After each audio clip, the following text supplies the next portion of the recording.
5খন 6খন নিযুক্তিৰ সভা থাকিব আমি একেলগে কৰিলে বহুত দেৰি হৈ যায় যদি একেলগে সকলোকে মাতি দিও তেতিয়া ডিসেম্বৰ পাবগৈ গতিকে যাৰ জেনেকে আগত ৰেডি হৈ যাব তেনেকে আমি দি আছো পিছত আমি পিজি আৰু জিটিৰ এপইন্টমেন্ট দিম তাৰ পিছত পুলিচৰ দিম তাৰ পিছত হেলথত দিম আৰু গ্ৰেড 3 আৰু গ্ৰেড 4 ৰ পোস্টিং বিলাক ৰেডি হৈ আছে তেনেকে গ্ৰেড 3 গ্ৰেড 4 ক দিম তানে এইবাৰ 1.5 লাখ ল'ৰাক চাকৰি দিছো অহাবাৰ 3 লাখ ল'ৰা ছোৱালী আমি চাকৰি দিম আমি অসমক অসম কৰিম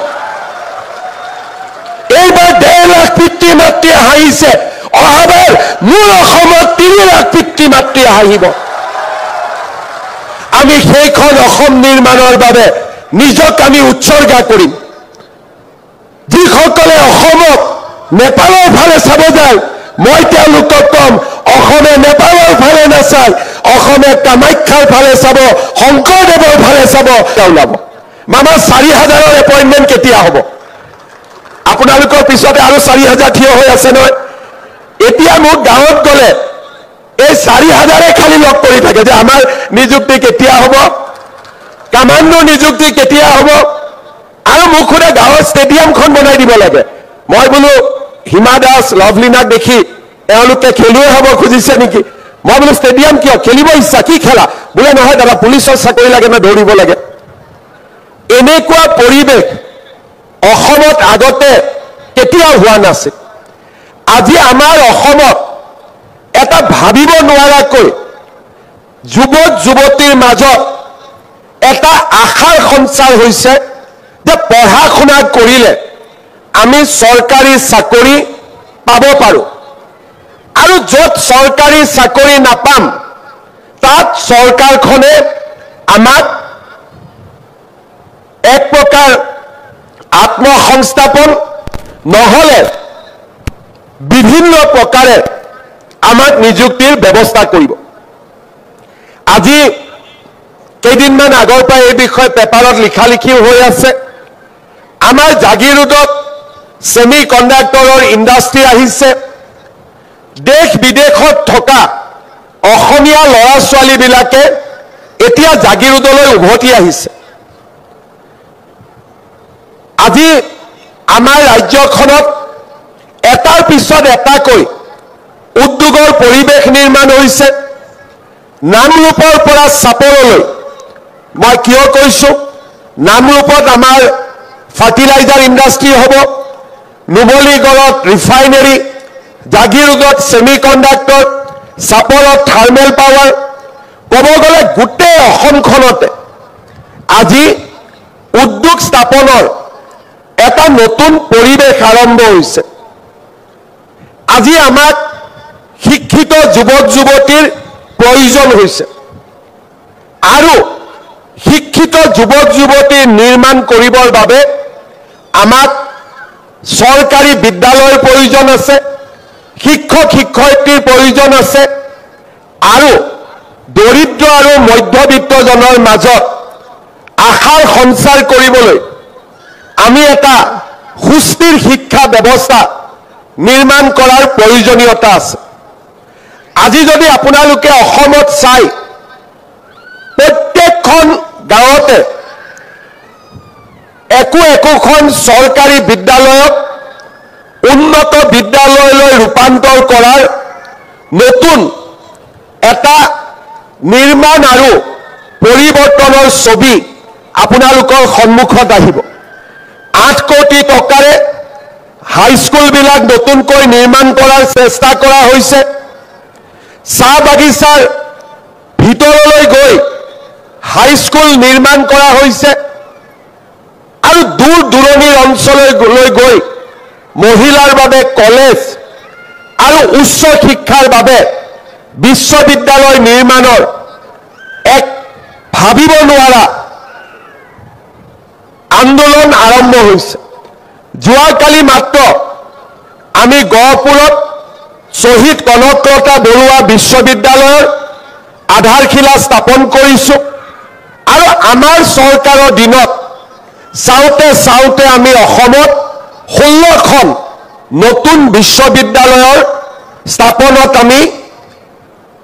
আমাৰ অগ্ৰণী ভূমিকা আমি গ্ৰহণ কৰিছো বিশ্ববিদ্যালয়সমূহত নিযুক্তি বাঢ়িছে, মহাবিদ্যালয়ৰ সংখ্যা বাঢ়িছে, হাইস্কুল হায়াৰ ছেকেণ্ডাৰী নিৰ্মাণ হৈছে, নতুন নতুন পোষ্ট ক্ৰিয়েট কৰা হৈছে আৰু প্ৰাথমিক বিদ্যালয়সমূহকো শক্তিশালী কৰাৰ প্ৰচেষ্টা হাতত লোৱা হৈছে। আজিৰ দিনটোত আমি ৩,৮০০ গৰাকী নিম্ন প্ৰাথমিক শিক্ষক,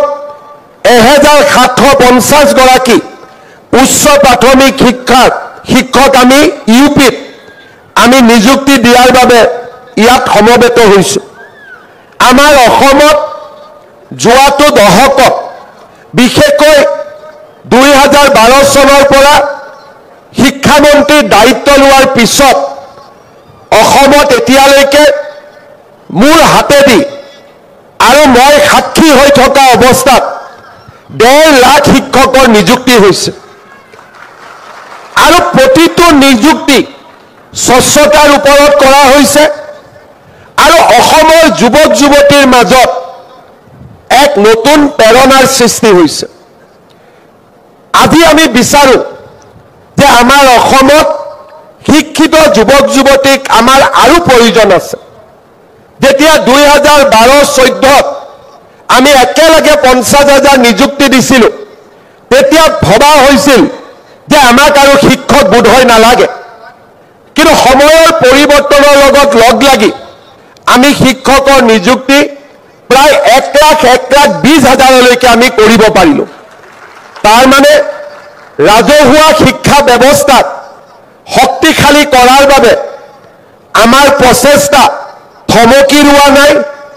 ই বৰঞ্চ এক নতুন গতিৰ সৃষ্টি কৰিছে। বহুদিনৰ অৱক্ষয়ৰ পিছত যোৱা ২-৩টা বছৰত আমাৰ শিক্ষানুষ্ঠানসমূহলৈ ছাত্ৰ ছাত্ৰী উভতি অহাও আমি দেখা পাইছোঁ। চাহ বাগিচাৰ বিদ্যালয়সমূহত শিক্ষা এৰি যোৱা বহুত শিক্ষাৰ্থী পুনৰ শিক্ষানুষ্ঠানলৈ উভতি আহিছে। চৰকাৰী চাকৰিত স্বচ্ছতা অহাৰ লগে লগে এচাম পিতৃ মাতৃয়ে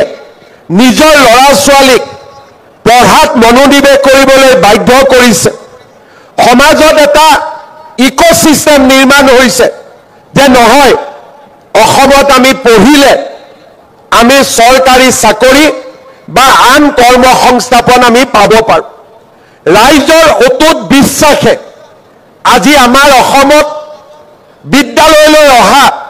ছাত্ৰ ছাত্ৰীৰ সংখ্যা বৃদ্ধি কৰিছে। যেতিয়া তৰকাৰী বেপাৰীৰ ব্যৱসায় কৰা এগৰাকী পিতৃৰ সন্তানে এটকাও ঘোষ নিদিয়াকৈ চাকৰি পায়, ঠেলা চালক ৰিক্সা চালকৰ সন্তানে ACS চাকৰি পাবলৈ সক্ষম হয়, চাহৰ দোকান দিয়া